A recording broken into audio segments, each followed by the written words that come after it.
안녕하세요. 또 얼굴 보니까 반갑고 한절기인데도 딱 강건하게 건강하게 한 주를 보내고 하나님 앞에 함께 모일 수 있도록 하는 게 참 좋습니다. 좋지 않아요? 좋죠? 네.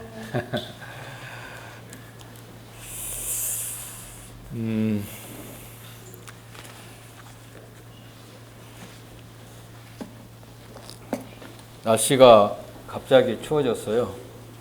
근데 이제 오늘은 또 비까지 오네요.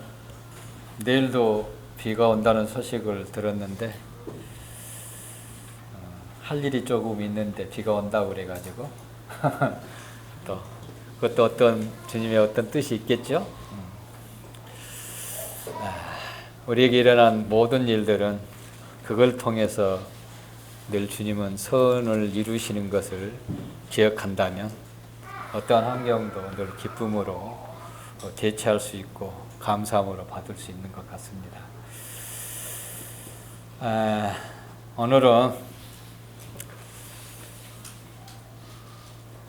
고린도 후서 6장을 통해서 교제할 텐데요. 약간 무거운 그런 교제도 될 수도 있지만 그 무거운 교제 속에서 하나님의 놀라우신 그런 약속이 우리에게 주어져 있기 때문에 큰 위로와 힘과 또 세상으로부터 넉넉히 살아갈 수 있는 그런 힘을 우리에게 주시는 그런 부분을 함께 나누기를 원합니다.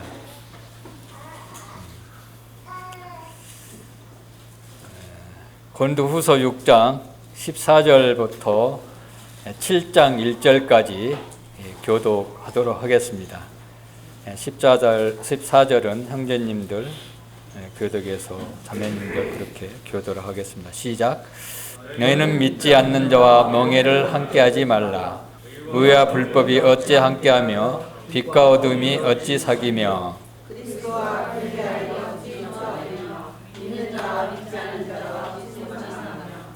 하나님의 성전과 우상이 어찌 일치하리요. 우리는 살아계신 하나님의 성전이라. 이와 같이 하나님께서 이르시되 나는 그들의 하나님이 되고 그들은 나의 백성이 되리라.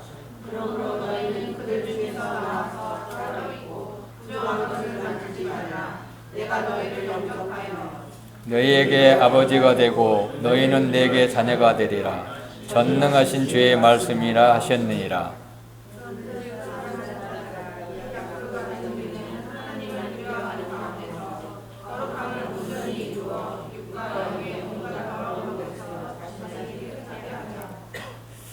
자, 오늘의 그 주제는 하나님의 놀라우신 우리에게 주신 약속인데요. 너희에게 아버지가 되고 너희는 내게 자녀가 되리라. 이게 오늘의 주제입니다. 좀 주제가 이상하나요? 왜 마음이 기쁘지 않아요? 이 구절만 딱 들어도 사실 이게 엄청난 특권이거든요. 엄청난 신분 상승이거든요.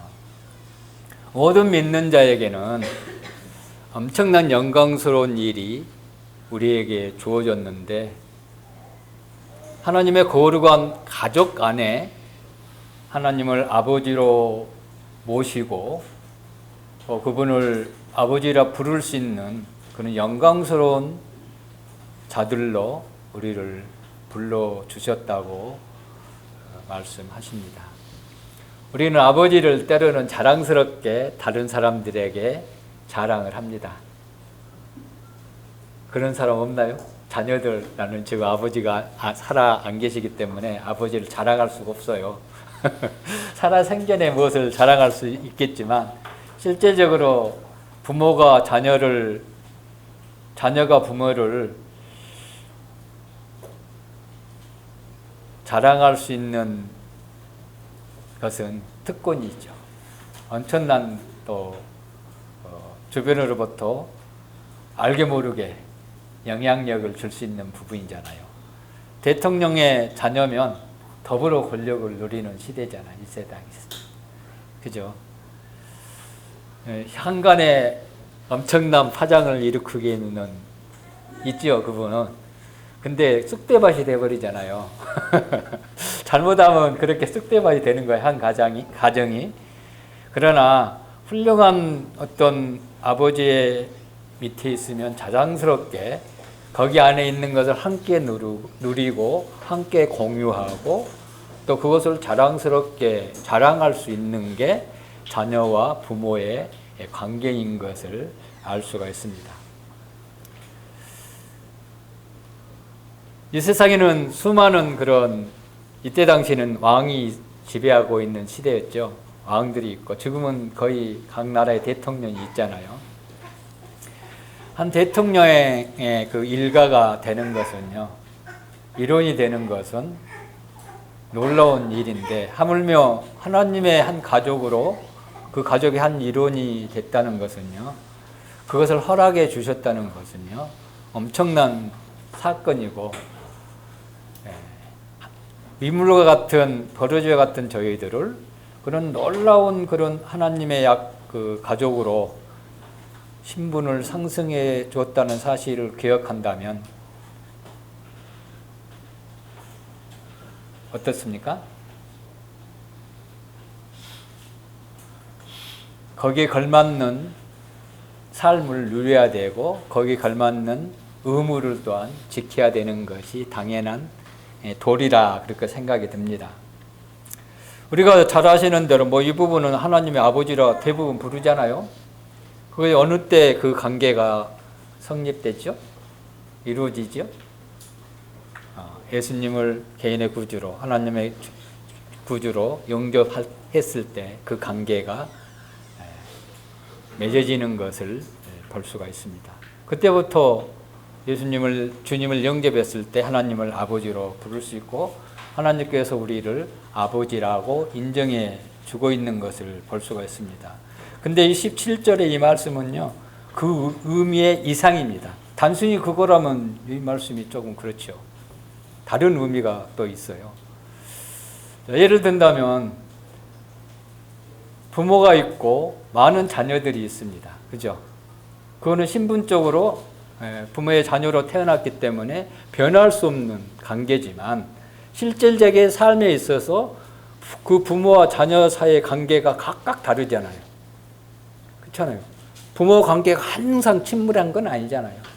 항시 좋은 관계만 유지할 수 있는 게 아니잖아요. 근데 부모도요, 훌륭한 자녀들은 떳떳하게 이건 내 아들이야, 내 자녀야, 그렇게 소개를 하잖아요. 근데 자녀가 떳떳하지 못하고 조금 그러면 조금 꺼려지는 것을 보게 되잖아요. 우리 자녀는, 우리도 이제 자녀들 얘기할 때 저는 이제 종종 그런 얘기, 아들이 이 옷은 아니구나. 아들이 종종 선물을 해주면, 이거 아들이 사줬다고 얘기하고 그런 얘기를 하잖아요. 그랬을 때 아주 친밀한 관계를 유지하는 그것을 여기에서 얘기하고 있습니다.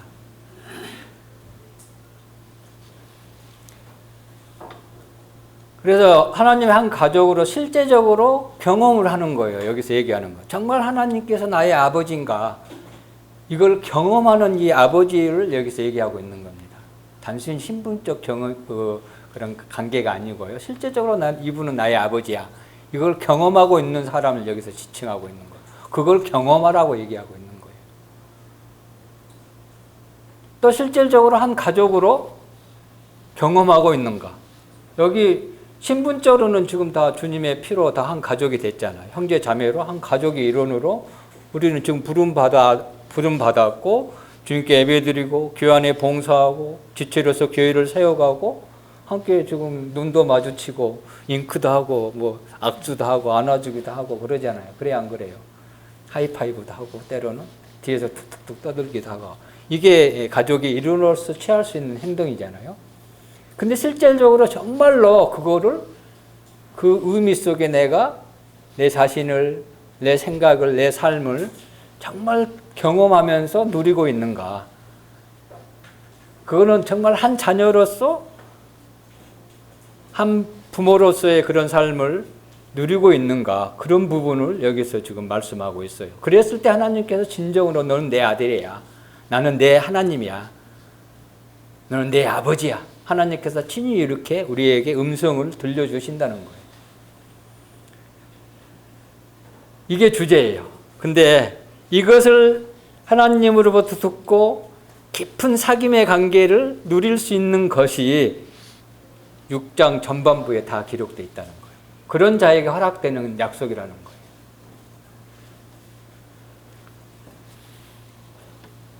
여기서는 조금 전에 얘기했습니다. 14절부터 16절은 익히 누누이 듣는 그런 말씀이죠. 특히 결혼 전에 야, 믿지 않는 자와 명예를 하면 안 돼. 절대 결혼할 수 없어. 누누이 듣지 않아요. 또 믿지 않는 자가 사업을 해서는 안 돼. 이런 교제를 많이 듣지 않는 부분이 이 부분이잖아요. 결혼에 얘기했을 때 또 이 부분을 자주 언급한 내용인데요. 그래, 이 부분을, 그리고 이것은 뭐냐면, 이 말씀은 너희는 세상으로부터 불러낸 무리잖아요, 우리는. 세상으로부터 분리된 자이기 때문에 분리된 자로서 분리된 삶을 살아야 한다. 그것을 여기에서 얘기해 주고 있습니다. 그런 자에게 하나님과 친밀한 관계를 유지할 수 있다는 거예요. 부모와도 마찬가지잖아요. 부모가 무엇을 자녀에게 이것 좀 해줘 했을 때 그것을 정말로 그걸 하지 않고 부모의 뜻대로 순종했을 때 부모가 자녀를 정말 사랑하게 되고 또 자녀도 부모님을 아버지로서의 그런 관계를 유지할 수 있는 것을 볼 수가 있습니다. 제일 어려울 때 누구한테 상담해요? 정말 힘들 때 부모한테 가잖아요, 사실은. 사업자금 필요하면 누구한테 가나요? 부모한테 가잖아요, 대부분 자녀들이.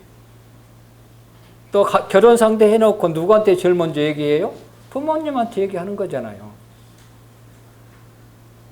그런 것처럼 우리도 하나님 앞에 따로 불러받았기 때문에 따로 분리된 삶을 살아야 할 것을 여기서 말하고 있습니다. 그래서 하나님께서 따로 분리된 삶을 사는 사람들에게 특별히 더 깊은 사귐을 가지고 애정을 가지고 우리를 보호하시고 인도하시는 아버지로서의 그 모습을 실제적으로 경험하게 해주신다는 거예요. 이때 당시 고린도 교회 잘 아는 대로 고린도 교회는 우상 숭배가 팽배했던 것입니다. 또 바울이 복음을 전할 때 유대인 회당에서 가장 먼저 복음을 전했습니다. 그렇죠? 그럼 유대인들이 복음을 받아들인다는 것은 그 회당을 떠나야 했어요. 또 고린도 사람들이 주님의 복음을 받아들인다는 것은 우상 숭배하는 그 무리 중으로부터 떠나야 했다는 거예요. 분리돼야 했어요. 그러면 그로 말미암아 그들에게 어떤 불이익이 왔겠어요? 왔겠죠. 당연히 따돌림 당하고. 우리가 지금이야 그런 권한이 많이 없을 때 우리 자매님들 예전에 보면은 부모님들한테 머리카락도 찍히고 성격천도 된 그런 권한을 많이 받았잖아요. 예수님 믿는다고. 지금이야 지금 시대하고 옛날 시대의 그 부모들의 성향이 달라요. 지금 웬만한 건 다 허용해주고 자유를 허락하지만 우리만 했을 때도 부모님이 종교에 대해 강력하게 반대하는 시대가 있었거든요. 지금은 그런 게 많이 없어졌어요. 희미한 상태 있잖아요. 그런 것들은 엄청난 불이익을 유기하지만 그럼에도 불구하고 그런 자들에게 어떤 의미에서 보면 바울이 걱정하지 마라. 하나님이 계신다. 천지의 주제이시고 만왕의 왕이신 그분이 너희 아버지야. 너는 그의 자녀가 됐어. 이렇게 격려하고 있는 부분이 이 부분이에요, 사실은요. 근데 이제 그런 무엇으로부터 분리된 삶을 살아야 하는가를 여기서 얘기를 해야 됩니다.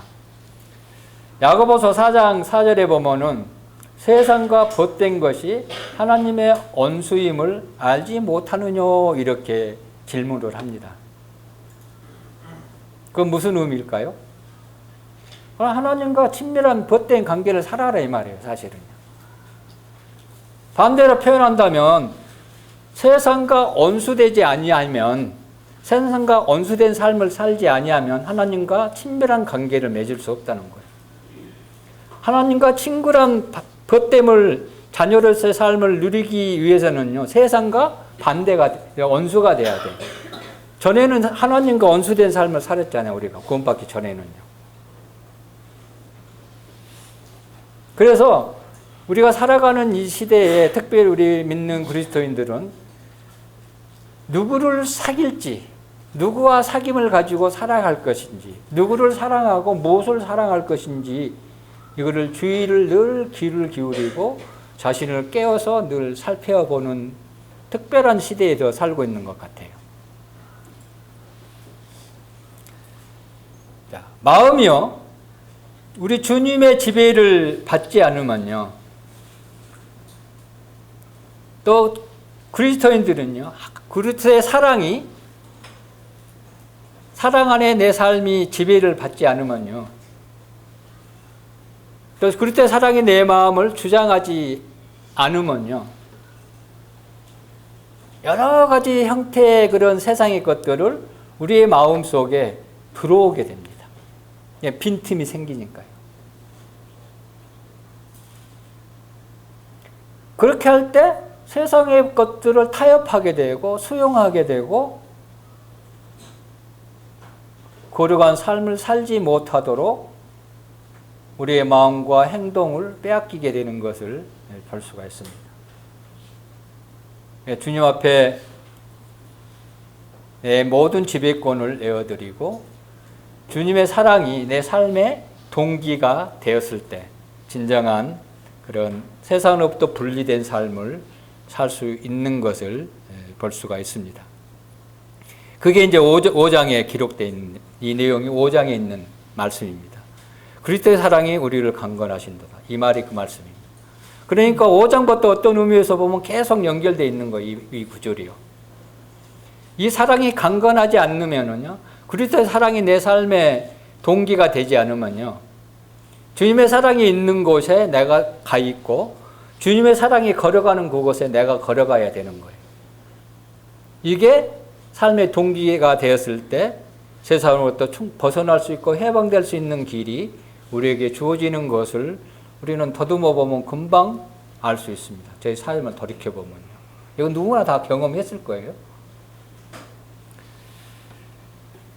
자, 이제 보면 이제 14절부터는 세상과 구별된 삶을 살아야 하는 이유를 말씀해 주고 있어요. 왜 세상과 구별된 삶을 살아야 하는가? 그걸 말씀해 주고 있어요.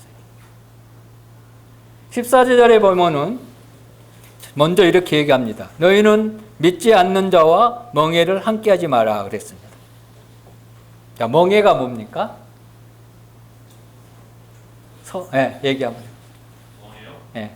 손잡고 가까이 쓰려면 또 맞네. 아주 적절하게 얘기했네. 같이 한 어떤 서를 얘기 들면 우리나라 서는 대부분 하나가 끌지 않아요. 이쪽은 두 마리 서가 끌고 갑니다. 유럽 또 이스라엘 그쪽 지역에는. 그러면 여기 이 말씀은 신명기 22장 10절에 이제 나와 있는 부분이 있는데 이스라엘 민족들에게 소와 나귀를 한 명에 메고 경작하지 못하도록 하나님께서 명하셨어요. 한쪽은 소가 끌고 한쪽은 나귀가 끌면은 올바로 쟁기질을 하겠어요? 올바로 일을 하겠어요? 절대 할 수 없죠. 왜 그럴까요? 소가 더 등치가 엄청 큽니다. 나귀는 쪼맨하잖아요. 또 소는 성경에 정한 인물, 깨끗한 그런 동물이잖아요. 소는 하나님께 제물로 드릴 수 있었지만 나귀는 굽이 갈라지지 않는 동물로 부정한 그런 동물이거든요. 그리고 종이 또 다르잖아요. 또 보폭이 다르잖아요. 그러면 이 일을 올바로 수행할 수 있겠어요? 없겠어요? 결코 함께 할 수 없는 관계예요. 주님은 우리에게 마태복음 11장 29절에 주님께서는 우리에게 우리의 명예를 지어주신다고 그랬잖아요. 그래서 여기에서 이제 우리 생각할 수 있는 주님이 주신 명예와 세상에 주신 명예, 우리의 삶은 이 두 가지 반드시 명예를 지고 살아가야 돼요. 주님을 따라서 살 것인지, 다르게 표현하면 세상에 주는 것을 삶을 목적으로 살아갈 것인지 이런 의미죠. 그런데 이게 두 개가 동시에 이루어질 수 있다 없다? 결코 안 된다는 거예요. 이게 그걸 의미하는 겁니다. 그래서 여기서 같은 명예라는 표현을 썼는데 함께 매지 말라는 표현은 이 비유적으로 얘기를 하면은요, 어울리지 않는 명예다. 어울리지 않는다는 거예요. 우리 결혼도 믿지 않는 사람들 집안이 너무 차이 나면 어울리지 않는다는 표현을 쓰잖아요. 하물며 믿는 자와 믿든 자가 안 믿는 자가 멍에를 같이 맨다? 말도 안 되는 거예요, 사실은요. 그렇잖아요. 너무 다르잖아요.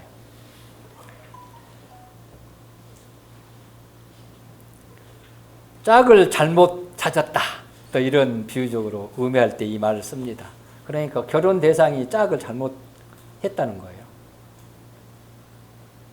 그런 까닭에 우리는 결코 믿지 않는 자와 명예를 함께 하지 말 것을 말씀하고 있습니다. 그 이유는요, 신자가, 믿는 자가 믿지 않는 자하고 긴밀히 연결하고 함께 살아가면은요, 범죄의 유혹을 반드시 받습니다. 안 받을 수가 없어요. 그렇지 않을까요? 항시 상충된 것을 할 수 있으니까. 그 상충되는 것을 피하기 위해서는 누군가의 의견을 들어줘야 되잖아요. 근데 그 의견을 들어줄 수 있는 방법이 믿는 자가 믿지 않는 자의 의견 속에 금방 빠져들어간다는 거예요. 그래서 우리 구원받을 때 교파학교에 다니면은, 거기서 복음 전해야지. 당연히 좋은 그런 선한 마음을 가지고 교파학교에 있지만, 그게 이루어지나요? 안 이루어져요. 사업도 마찬가지예요. 우리는 거짓말하고, 가대 광고하고 그러면 안 되잖아요. 근데 세상 사람들은 반드시 그걸 해야 사업이 번창돼요. 빵 부딪혀요. 그럼 어떻게 해야 돼?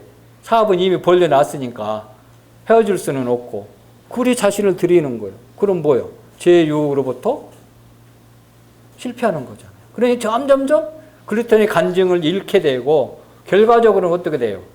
그들과 똑같은 사람이 되어버리는 거예요. 그래서 함께한 명예를 매면 안 되는 거예요. 자, 그러면서 여기서 보면은 어찌라는 그런 표현이 5번 기록되어 있습니다.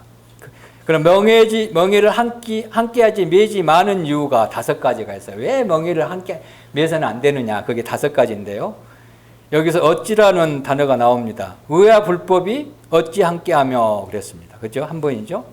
의와 불법이 함께할 수 없다는 거고, 빛과 어둠이 어찌 사귀며, 또 어찌라는 그 반문을 합니다. 그리스도와 벨리알이 어찌 더하되며, 또 믿지 않는 자가 어찌 상관하며, 믿는 자가 믿지 않는 자와 어찌 상관하며, 또 하나님의 성전과 우상이 어찌 이치하리요. 이 5가지. 이 5가지 이유 때문에 믿지 않는 자와 명예를 매서는 안 된다는 거예요. 이거 어찌, 왜 그래? 어찌 그럴 수 있어? 이런 말을 쓰잖아요. 어떨 때 그런 말을 씁니까? 우리가? 예?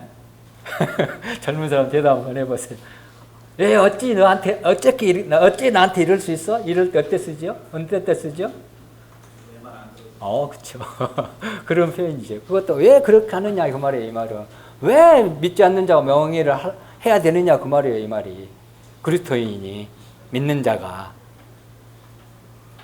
첫 번째로 보니까, 의와 불법이 어찌 함께하며 그랬습니다. 의로운 삶과 불법은 죄를 지은 것을 얘기하는 거잖아요. 불법. 하나님의 기준에 벗어나는 모든 일들을 불법이라고 얘기합니다. 그러니까 이거 어떤 사람의 도덕적 어떤 행위를 여기서 의미하고 있어요.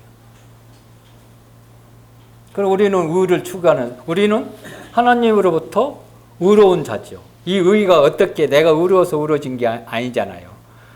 하나님의 의가 우리한테 전가됐잖아요. 거저 주신 것이잖아요. 왜 거저줬습니까? 의로운 삶을 살 수 있도록 우리를 격려하고 살 수 있는 힘을 우리에게 주셨다는 뜻이에요. 그런 자가 불법을 행하는 자들, 세상에 있는 자들과 함께 같이 한다는 것은 있을 수 없는 것이죠. 어찌 그럴 수 없다는 것이죠. 그냥 값없이 우를 우리한테 주셨는데 다시 의로운 삶을 살아야지만 다시 옛날에 살았던 그들과 함께해서 그들과 똑같은 삶을 산다는 것은 말도 안 된다는 겁니다. 함께 한다는 건 뭡니까? 공유하는 거예요. 함께 공유하는 거. 그렇죠? 그런 부분을 얘기할 수 있습니다. 그러니까 불순자는 결코 의의를 소유할 수 있다 없다? 결코 의의를 소유할 수 없어요. 믿는 자만 의의를 소유할 수 있습니다. 그렇기 때문에 의와 불법이 결코 함께할 수 없다고 말씀하시고 있습니다. 그래서 같은 명예를 위해서는 안 되는 거예요. 두 번째로는 뭐가 있습니까? 빛과 어둠이 어찌 사귀며, 여기서는 이제 사귄다는 표현을 쓰지요. 첫 번째는 함께하는 거고, 그 다음에는 사귄다는 거. 이 사귄다는 것은 코이노니아 이름도 발음도 잘 안 되네요. 함께 교제하는 것, 함께 나누는 것, 그런 의미를 가지고 있습니다. 자, 빛이 가는 곳에 어둠은 어떻게 됩니까? 없어집니다. 그죠? 또 어둠이 있는 곳에 빛이 있나요, 없나요? 없어요. 그거 합쳐질 수 있어요? 이걸 의미하는. 우리는 빛의 뭐예요? 자녀입니까? 아닙니까? 자녀죠. 주님의 영광의 빛이 우리 마음에 비추었다. 그렇게 얘기했습니다. 고린도 보면은 어디 있습니까? 네, 고린도 전서 4장 6절 한번 보시기 바랍니다. 어두운 데 빛이 빛이라 말씀하셨던 그 하나님께서 예수 그리스도의 얼굴에 있는 하나님의 영광을 아는 빛을 어디에 비춰주셨습니까? 우리 마음에 비춰주셨다는 겁니다. 그러면 우리 가운데 있는 어두움이 같이 있겠어요? 없겠어요? 없어져야 맞는 거잖아요. 그런 자가, 빛의 자녀가 어떻게 어두움과 함께 할 수 있겠냐 그 말이에요. 그래서 세상과 분리되어야 된다는 거예요. 분리된 삶을 살아야 된다는 거예요. 그래서 빛과 어두움은요, 따로따로 존재할 수 있습니다. 따로따로 존재할 수 있습니다. 그러나 함께 존재할 수 없습니다. 왜? 한 가지가 하나를 내쫓기 때문에 그렇습니다.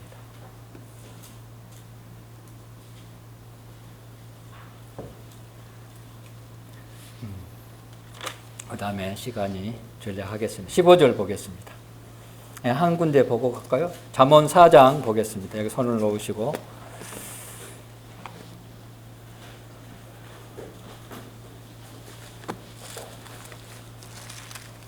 잠언 4장 18절, 19절 보면은요.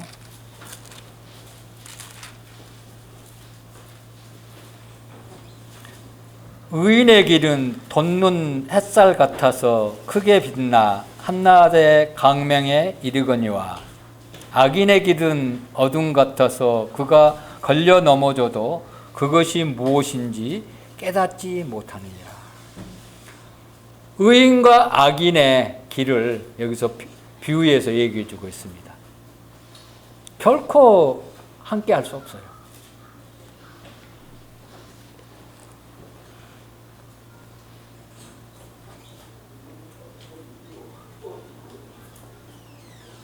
그렇죠? 그 다음에 또 어찌 부분이 15절에 그리스도와 벨리알이 어찌 조화되며, 여기 이제 조화라는 표현을 썼는데, 이 조화는 일치하다, 균형을 이루다, 그런 의미가 있는데요. 일치할 수가 없잖아요. 여기 벨리알은요, 무가치한, 사악한 그런 의미를 가지고 있습니다. 또 많은 성경학자들이 이게 사단의 다른 이름이다, 이렇게 의견을 일치합니다. 그럼 벨리알이 누구라고요? 마귀, 사단이라는 뜻이에요. 그 하나님과 벨리알이, 사단이 일치할 수 있을까요? 말도 안 되지 않아요. 근데 여기에서 이 세상은 두 가지 권력의 싸움이 있습니다. 하나님의 영적 권위가 있고요, 사단의 영적 권위가 있습니다. 이 두 지배자가 간단하게 표현하면 이 세상을 지배하고 있다는 거예요. 우리는 누구 지배 아래 있죠, 지금? 그리스도 지배 안에 있잖아요. 믿지 않는 자는 누구 지배 아래? 누구 권위 아래? 사단의 마귀의 권위 아래 있다는 뜻입니다. 근데 각각 지도자가 다르는데 이게 같이 한다? 이거 불가능한 거잖아요. 그래서 우리는 다시 세상으로 돌아가서는 안 되는 거예요.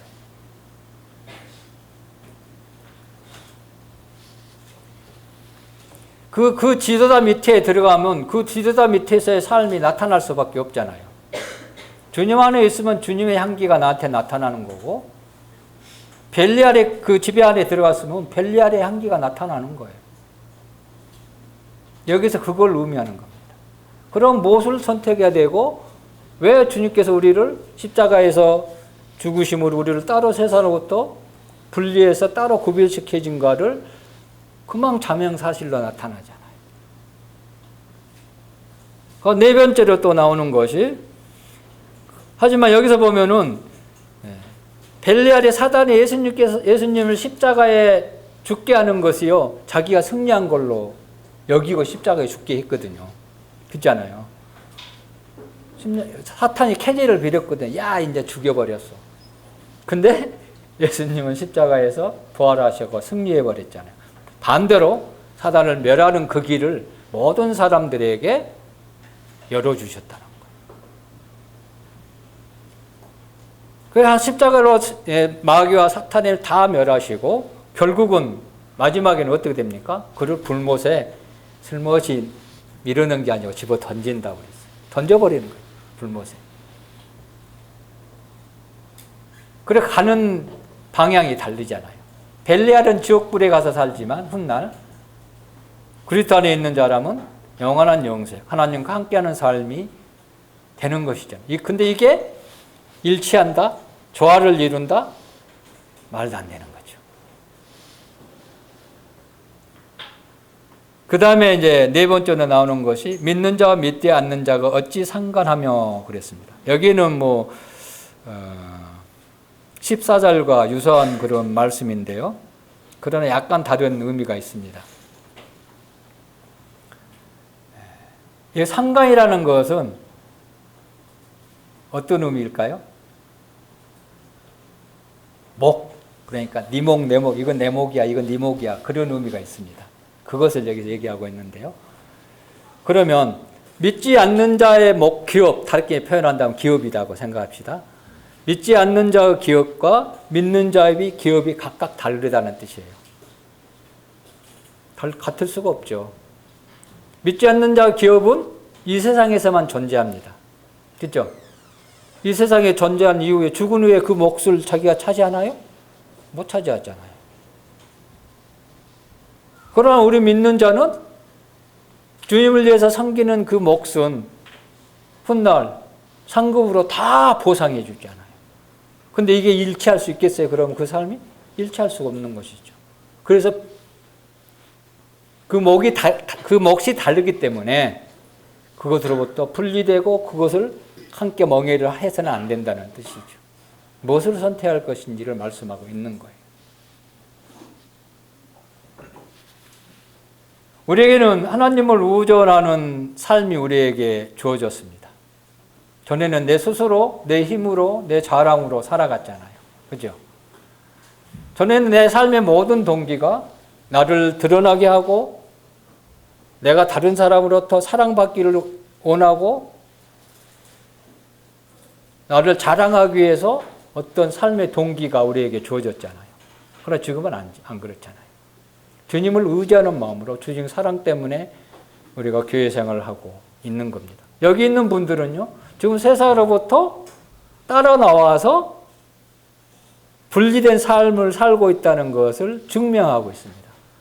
우리에게 지금 오늘 내 돈기에 참석한 사람들 다 내 아버지야. 내 자녀가 됐어. 그것을 실질적으로 입증하고 있는 부분이 지금 여기 앉아 계신 분이라는 거예요. 물론 다른 모임에 가서 안 보인 분들, 다른 모임에 가서 주님을 섬기신 예배 드린 분도 있겠죠. 그러지 못한 사람은 이 몫을 잊어버리는 사람.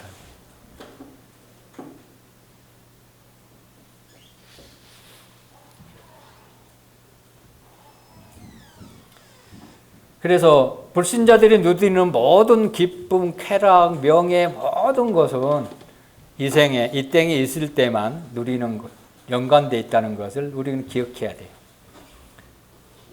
그래서 그들에게는 아무런 영적 소유가 주어지지 않는다 이거예요. 우리에게는 엄청난 그런 영적 소유를 누릴 수 있는, 또 취할 수 있는, 얻을 수 있는 그 길이 우리에게 허락된 것을 기억했을 때 우리는 믿지 않는 자와 같은 그들을 상관하지 않는 그런 삶이 우리에게 주어지는 것을 볼 수가 있습니다. 여섯 번째 또 어찌가 나오는데요. 하나님의 성전과 우상이 어찌 일치하리요. 자, 하나님의 성전은 구약에서 어떤 특성을 가지고 있죠? 하나님이 임재가 거하신 곳. 또 다르게 표현한다면 거룩한 곳이에요. 거룩한 곳이. 이 세상은 다 거룩하지 않지만 하나님이 거룩한 곳에 거하시잖아요. 하나님의 거룩하지 않는 곳에는 결코 거할 수가 없어요. 그런 의미가 있다는 거예요. 하나님 구약의 성전은요, 거룩함을 얘기하고 있습니다. 그렇다면 정교적으로 접근했을 때 이게 엄청난 다른 거 있잖아요. 우상은 썩어질 것에 대한 것을 가지고 사람이 그것을 믿고 살고 의지하고 있는 것이잖아요. 그렇지 않아요? 그 우상은요, 결코 여기에서 우상은 어떤 조각상을 의미한 그 이상의 것을 얘기하고 있어요. 단순히 어떤 동상을 의미한 게 아니고요. 자, 하나님의 성전을 생각하면 지성소에는 누가 들어갈 수 있습니까? 1년에 몇 번 들어가나요? 근데 제사장이 몇 명 들어가나요? 딱 한 사람. 근데 그냥 들어갈 수 있어요? 못 가지고 가요. 근데 지금 내가 하나님의 성전이다. 어떻습니까? 느낌이? 소름 끼치지 않아요? 이거 근데 우리가 잊고 산다는 거예요. 그거 말로 넌 하나님의 성전이야. 또 전도전서에는 너희 몸은 하나님의 성전이라 이런 표현을 썼지만 여기는 좀 다른 의미거든요. 똑같은 성전이 다른 의미에서 이거 주어지고 있어요.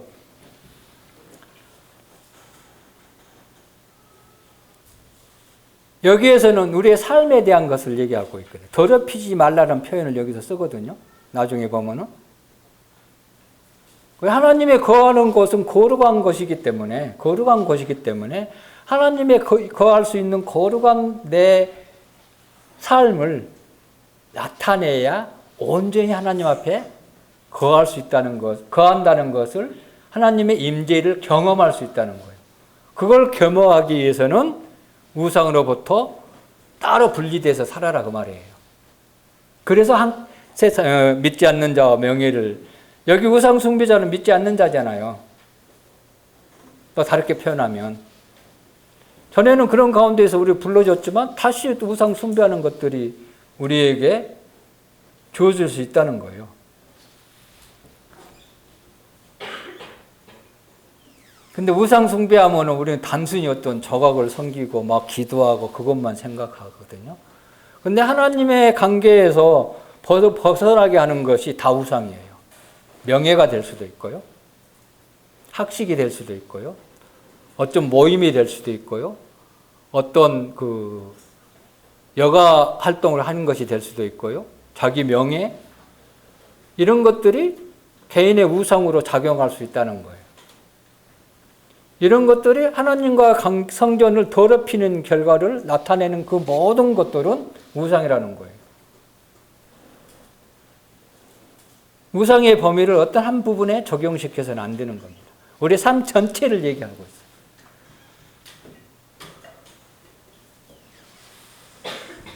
자, 그래서 우리에게 놀라운 하나님의, 이제 16절 밑에 보면은 따로 나오죠. 인용한 구절이 나오는데요. 내가 그들 가운데 거하며 두루 행하여. 이게 참 놀라운 거거든요. 하나님께서 내 안에 거하시고 내가 그 안에서 행한다. 그렇게 여기서 그렇게 약속해 줄 있다고 얘기하고 있어요.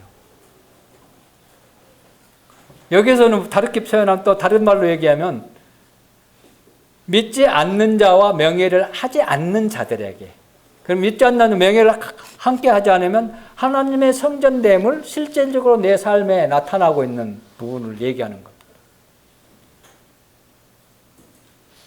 여기도 일치라는 단어를 썼죠.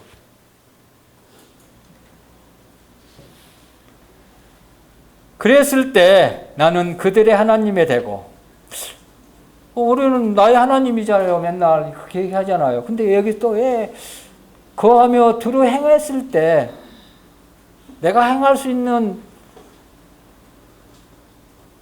여지를 니네들 삶에 줬을 때 니네 스스로 힘으로 살지 말고 내가 행할 수 있는 길을 나한테 달라.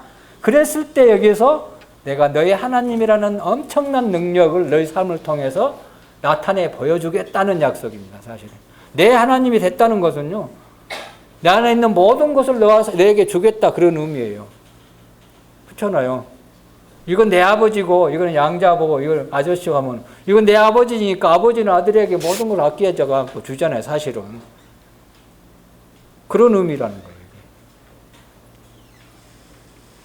그 다음에 그들은 나의 백성이 된다고 얘기하고 있는 것을 볼 수가 있습니다.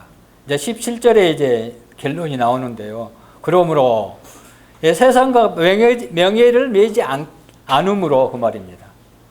그런 자들에게 세상을 명예를 매서는 안 되기 때문에 그 이유 중에 또 하나가 그것들로부터 너희가 따로 나와 있다. 나와서 따로 있다, 그 말입니다. 그러니까 주님 우리를 부르실 때 구별해 주셨잖아요. 교회로, 에클레시아. 특별한 목적을 위해서 세상에서 분리해서 모아놓은 무리가 교회잖아요. 그 말입니다. 따로 분리돼서 따로 불러 놓으셨는데 그들과 세상으로부터 다시 가서 산다? 그거는 말이 안 되는 거죠.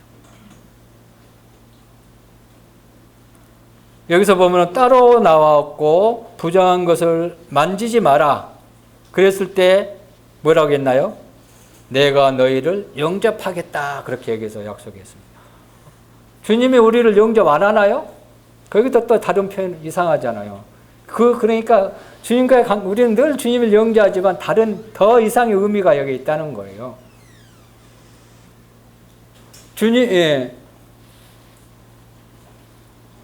탕자가 집을 떠났을 때 아버지를 거슬렸잖아요. 사실은. 그제? 잘못을 하고 옛날 그것을 청산하고 집으로 돌아왔을 때 탕자 아버지가 맨발로 뛰어나가서 영접하잖아요. 그런 의미예요, 이게. 단순히 아들로서 영접한다는 의미가 아니고요. 그런 의미예요, 이게.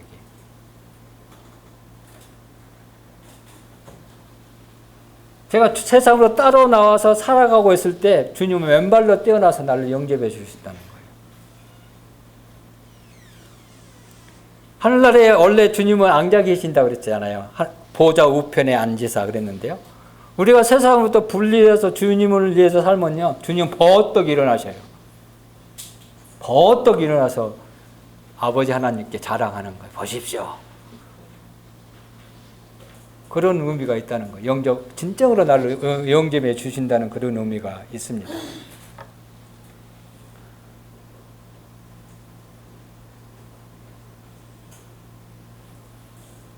그래서 우리는 세상으로부터 따로 나와 있고 영접하지 말 것을, 영접해 주실 것을 얘기하고 있는데, 그러기 위해서는 우리는 부정한 것을 만지지 말아야 한다는 겁니다. 그러니까 이제 세상과 분리된 사람 중에 삶의 특징이 6장 1절부터 13절까지 내용입니다. 엄청난 특징이 나타납니다. 한번 특징들 잠깐 살펴볼까요? 3절에 보면은요, 우리가 이 직분, 사람마다 각각 믿는 자에게 하나님께서 직분을 허락하십니다. 다르게 표현하면 은사라고 얘기할 수 있겠죠?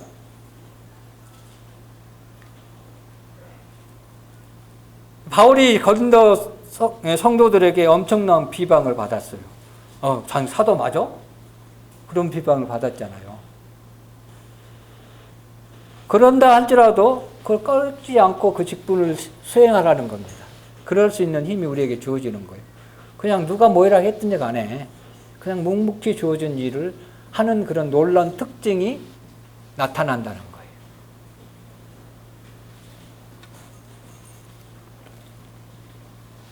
그래서 이제 14절에 보니까 그리스도인 일꾼으로 자천하여 스스로 자기를 일꾼으로 청구하는 부분이잖아요. 이것도 사실상 교만한 것 같은데요. 진정한 겸손한 사람이 이런 표현을 쓰는 거예요. 뭐 어떤 일을 하라고 하면 이거 안 하는 사람, 겸손한, 난 부족해서요. 저는 못합니다. 겸손한 것 같죠? 그렇지 않는 거예요. 주님이 주신 일은요, 스스로 자천해서 열심히 그 일을 해야 돼요. 이게 진정한 겸손이에요. 일도 아는 사람이 무슨 겸손한 사람이에요. 어떤 의미에서 보면 교만한 거죠. 다르게 표현하면 그 하찮은 일이니까 안 하겠다. 그렇게 의미할 수도 있어요. 진짜 부정적으로 얘기하면. 우리 자매님도 진짜 어려운 곳에 청소하신 자매님도 있잖아요. 그 부정적으로 보면 그 일을 왜 해? 그 제일 하찮은 일인데. 그런 하나님은 그렇지 않는다는 거예요. 하나님 보시기에는 전혀 부끄러움이 되지 않는 거예요. 예, 그래서 이제 견디는 것이 필요하고요. 환난과 궁핍과 가난과 매맞음과 갇힘과 난동과 수고와 분리된 삶을 살았을 때 이러한 것들이 우리의 삶에 특징적으로 나타나는 거예요. 세상으로부터 온다는 거예요. 그렇지 않으면 이게 겪을 이유가 없죠. 세상에 타협하고 그들과 명예를 함께 해버리면 이런 고난이 우리한테 주어지지 올 수 없죠. 4절부터 5장이 결코 일어나지 않죠. 그러겠어요? 안 그러겠어요? 분리된 가운데 있을 때 이런 것들이 우리 삶 속에 나타난다는 거예요. 그런 가운데서도 이제 특징이 나타나는데요. 이걸 읽을 수 있는 깨끗함과 6절에 보면 깨끗함과 지식과 오래 참음과 자비함과 성령의 강화와 거짓이 없는 사랑과 이게 실제적으로 우리 특징이 우리에게 나타난 것을 볼 수가 있습니다. 이런 거 전혀 우리 옛날 기대할 수 없는 거예요, 사실은. 지금은 조금이라도 어떤 성도들은 그 양의 부피는 다르지만 모든 성도들에게 다 있다는 거예요, 이게. 각각 분량의 차이는 있지만 다 있다는 거예요. 주어져 있다는 거예요. 그 다음에 진리의 말씀, 우리 진리의 말씀을 사랑하잖아요. 하나님의 능력, 의의 무기를 좌우에 우리에게 허락해 주셨잖아요. 우리의 병기는 뭡니까? 네? 우리의 힘, 병기. 우리의 방패는 뭡니까? 잘하신 말씀이잖아요. 그거 기억하시기 바랍니다. 그런 삶이 실제적으로 우리에게 주어진다는 거잖아요. 그 다음에 영광의 역됨 쭉쭉쭉 나오면서 참 우리는 무명한 자 같아요. 다른 사람이 우리를 보기를 진짜 힘없고 별 볼일 사람으로 맨날 보는 거예요. 거기가 뭐 밥이 나와 떡이 나와 그런 표현을 많이 쓰잖아요. 거기가 뭐해? 지금이야 주일날, 일요일날 많이 쉬는데 옛날에는 일요일날 쉬는 게 참 어려웠어요, 사실은. 계속 출근하고 일을 하잖아요. 그러면은 일요일날 날 교회 가서 하나님 만나야 된다고 뭐 그럼 이제 떡 주니 밥을 주니 비꼽지 비하란 그러잖아요. 먹기도 살기도 바쁜데 술도 안 먹고 담배도 안 핀다. 그건 뭔 재미로 살아? 이런 표현 맨날 듣잖아요. 그건 무명한 자 같은 거예요. 진짜 보잘것도 없는. 근데 우리는 유명한 자예요. 그들보다 더 높은 지식을 가지고 있잖아요. 그들이 상상할 수 없는 것을 우리는 소유하고 있잖아요. 그 다음에 죽은 자 같으나 보라 우리는 살아있고 살아있어요. 징계를 때로는 하나님의 징계를 받는 것 같지만 죽음을 당하지 않고 때로는 근심하지만 그들의 보기에는 근심한 자 같으나 우리는 늘 기뻐할 수 있고 가난한 자 같으나 마른 사람을 부여하게 하고 아무것도 가진 자 같은 거 없으나 모든 것을 가진 자로다. 이게 특징적으로 우리에게 나타난 삶이 드러난다는 거예요. 이게 그냥 나타난 게 아니고 세상에 구별됐을 때 이런 놀라운 모습을 우리는 소유할 수 있다는 거예요.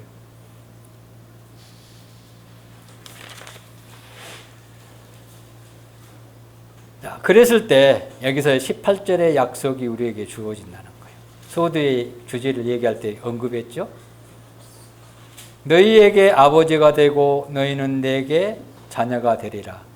여기는 전능하신 주의 말씀이에요. 전능하신 주의 말씀은 만군의 하나님, 그런 의미가 있습니다. 전능하신 만군의 하나님께서 이런 강력하게 어필하고 있다는 거예요. 말씀으로 약속해 주셨다는 거예요. 단순히 하나님이 약속해 주신 게 아니고 전능하신 주의 이름을 걸고 약속해 주신 말씀이라는 뜻이에요.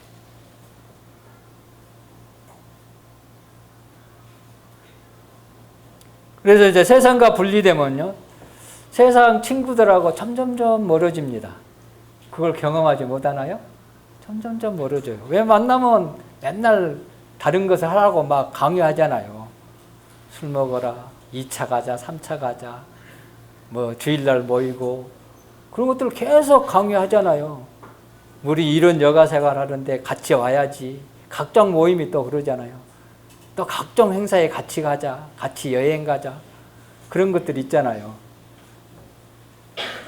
뭐 여러 가지 동호회가 또 있잖아요.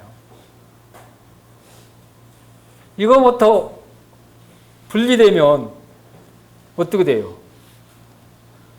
또 외로움을 느낄 수도 있어요. 나 왜 살지? 때로는 그래요. 육신적으로 보면, 세상적으로 보면, 야, 이거 왜 이러지? 다 저든 거 고립되고, 내가 고립된 것 같아. 에? 특별히 누구하고 뭐 얘기할 수도 없고, 이게 왜 이렇게 살지? 때론 그런 생각을 들은 것은 당연한 이치죠.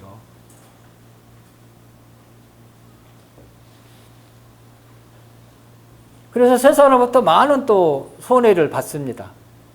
손해 안 받나요? 예수님 믿는다고 해서? 손해 받는 거 많이 있지 않아요? 그럼 손해 보지 않는다는 삶을 산다는 것은 세상적으로 분리되지 않고 살아가고 있다는 것을 말씀하고 있는 거예요, 사실은. 반드시 그리스도와 벨리알이 함께 할 수 없잖아요. 함께 없으니까 딱 부딪 나오면은 당신이 손해를 보는 것처럼 그들이 느껴져야 당연한 거예요. 그 여러 가지 손실을 당연히 세상적으로 봤을 때 손실이 오는 건 당연한 거예요. 그러나 우리의 눈은 그 이상의 것을 가지고 있다고 했잖아요. 영적인 것을 가지고, 소원을 가지고 살고 있잖아요.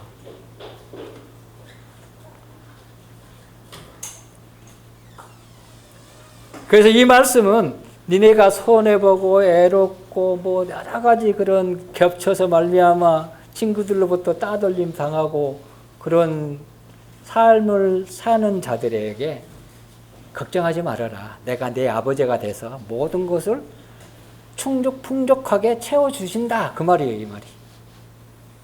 하나님과 함께하는 놀라운 은혜를 주셨다. 왜 하나님이 내 안에 거하시고 함께 행하신 것보다 더 위로가 되고 격려되는 게 어디 있어요? 이걸 경험할 수 있는 것은요, 분리됐을 때 경험할 수 있는 거예요. 그냥 경험이 되는 게 아니에요. 말로는 생각할 수 있죠, 지식적으로는. 그러니까 실제적으로 경험을 못 한다는 거죠. 분리된 삶을 살지 않았을 때. 그래서 여기 주장이 뭡니까? 16절에, 17절에 너희는 그들 중에 나와서 따로 있고, 이걸 잘 기억해야 돼요. 이 삶이 우리의 삶의 모토가 되어야 되는 거예요. 삶의 동기가 되어야 된다는 거예요.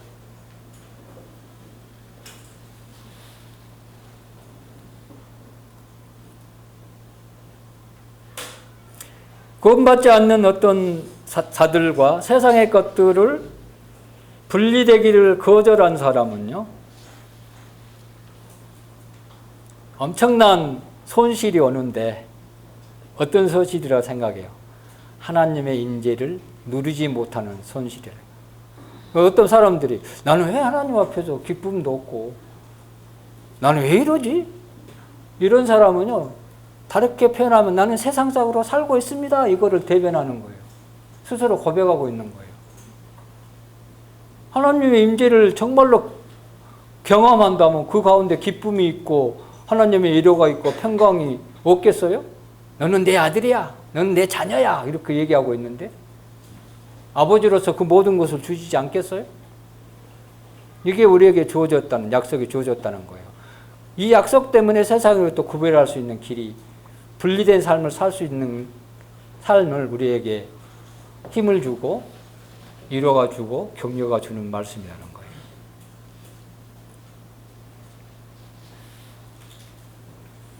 그래서 그분은 늘 자상하게, 자비롭게, 은혜롭게 하나님 안에 교제하고 사귀고 하나님의 뜻에 일치하는 삶을 살 수 있도록 우리에게 큰 힘을 주고 있는 것을 볼 수가 있습니다. 자, 7장 1절에 보면은요, 그렇게 시작합니다. 사랑하는 자들아, 이 약속을 가진 우리는, 이 약속을 가진지 않는 사람이 있나요? 이 약속을 가지고 삶을 살아야 된다는 뜻이에요. 그랬을 때 하나님을 두려워하는 마음을 우리가 가질 수 있다는 거예요. 우리를 심판해서 두려워하는 마음이 아니죠. 이 두려움은 경외하는 가운데, 두려워한다는 것은 그분을 경외한다는 뜻이잖아요. 그를 존중하고 그를 고귀하게 여기고 존귀하게 여긴다는 그 내용이 하나님을 두려워한다는 표현 속에 숨겨져 있습니다. 자, 그러면서 거룩함을 온전히 이루어 영과 육과 영의 온갖 더러운 것에서 자신을 깨끗하게 하자. 그렇게 여기서 결론을 쥐고 있는 것을 볼 수가 있습니다.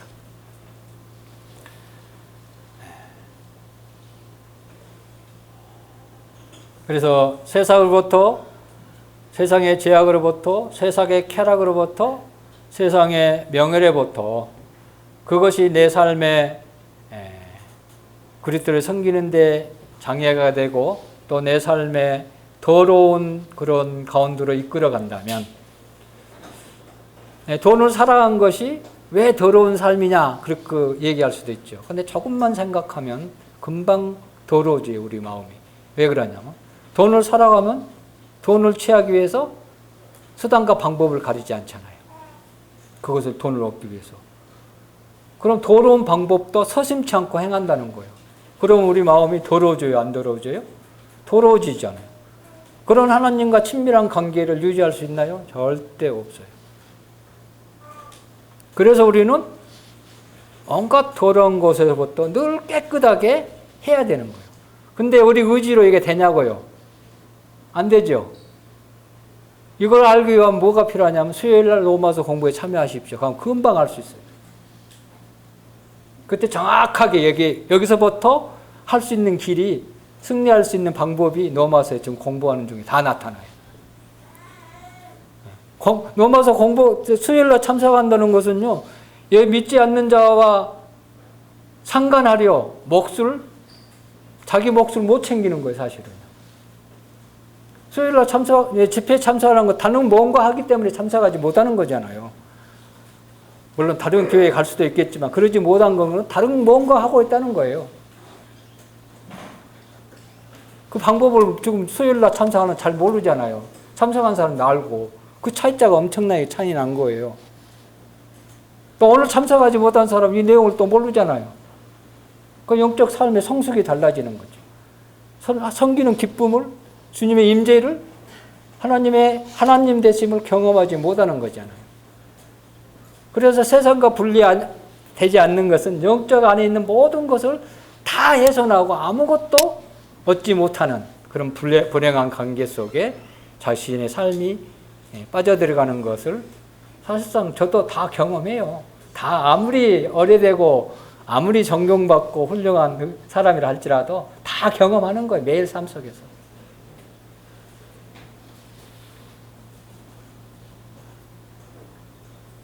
그래서 참된 분리가 가져다 주는 축복은 무엇과 비교할 수, 이 세상에 그 무엇과도 비교할 수 없는 위대한 것이라는 거예요. 또 하나님은 가장 귀한 부위라는 표현을 쓰는데요. 정말 하나님의 귀한 부위라면 세상과 분리되는 거예요. 그렇잖아요. 하나님의 사랑과 세상의 사랑의 두 가지가 공존한다고 제가 얘기했잖아요, 아까. 하나님의 사랑을 내 마음속에 동기를 삼으면 하나님이 원하는 길을 갑니다. 그죠? 근데 반대로 세상의 것을 원하고 그걸 살아가면 하나님의 사랑에 세상의 사랑보다 큰 비중을 두고 그리 따라가는 거예요. 이걸 잘 기억해야 돼요. 그래서 하나님의 사랑이 나를 주관하도록, 주관하는 게 뭡니까? 의미 잘 아시잖아요.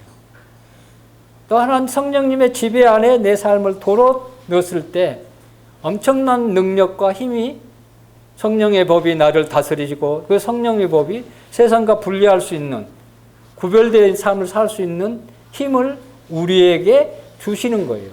이게 노마서 공부의 핵심입니다, 사실은요.